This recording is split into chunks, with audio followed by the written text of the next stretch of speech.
The clock is ticking.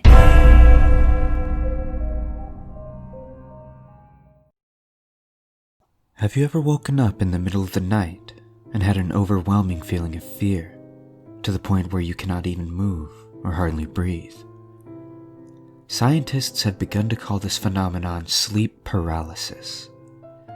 It is what happens when people wake up while in a state known as REM sleep, which prevents you from acting out what is going on in your dreams. In layman's terms, REM sleep prevents you from running around the room when you think you're being chased by something in your dreams. According to scientists, we do not always come out of this state properly, and our body is still frozen even though we are wide awake. Cultures from around the world have associated this phenomenon with things like demons or other kinds of evil spirits, and even alien abductions in modern cases. But what most people do not know is those old stories and legends might actually hold some truth, because there is something out there that freezes you with terror in the middle of the night, and you've probably even experienced it. It starts while you are young, usually as soon as you can talk. You normally don't remember the first few times it sees you, but your parents will tell you about them. They tell you a few times when you would wake up crying or saying a monster was in your closet, but it was just a dream and they put you back to bed. As you get older, you stop leaving your room, knowing your parents will never believe you. You do not always see this creature, but you know he's always in your room, watching you from a dark corner or from your closet. Sometimes it will lie under your bed, poking its limbs or other body parts out just enough so you barely see them out of the corner of your eye, keeping you frozen in fear in your bed, night after night. As you start becoming older, you see the creature less and less. You have no idea what it looks like yet, but you occasionally see glimpses of something looking at you through the darkness. But before you can focus, you'll blink and dismiss it as a trick of the light, or you'll convince yourself it's just your mind playing tricks on you. But you know what you saw. It is only when you stop believing your eyes that you will see it. It'll be in the middle of the night, and you will wake up, most likely from a bad dream or the inability to sleep or get comfortable for long. You will roll over or look down your bed and see it.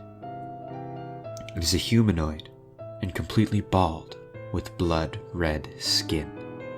Some even claim that it is dripping wet, as if the creature secretes a red liquid, or that it is actually soaked in blood.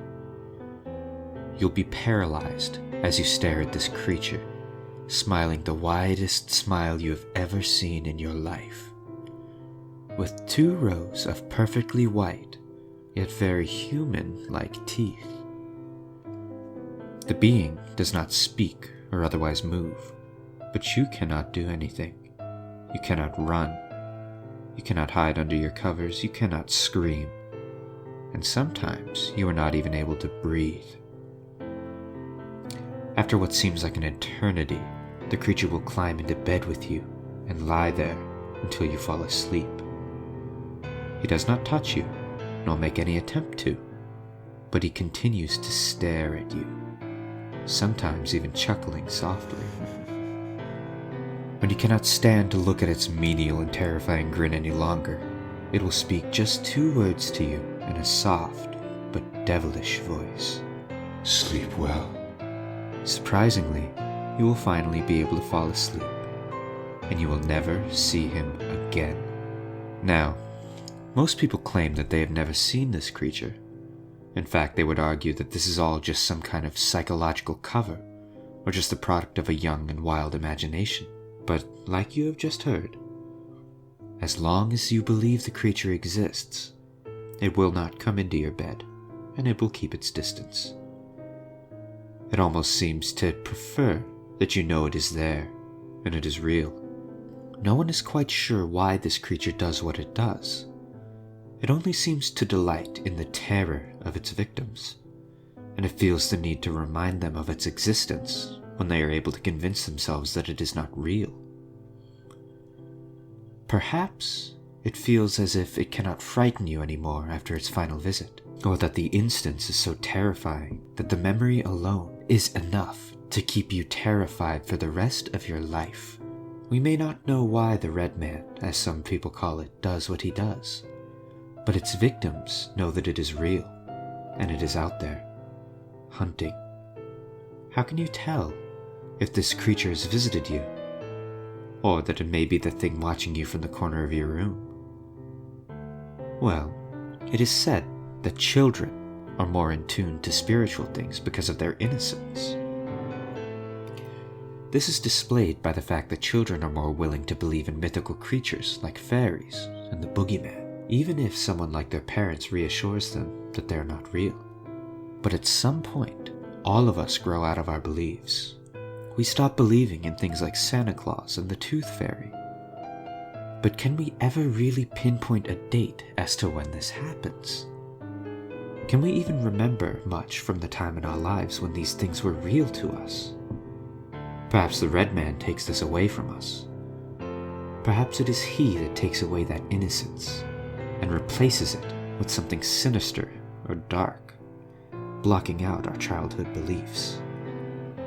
But why would this be a possible motive for a creature that does nothing but fill its victims with fear? Well, the oldest person who ever reported seeing this creature before losing any memory of it was only 13 years old.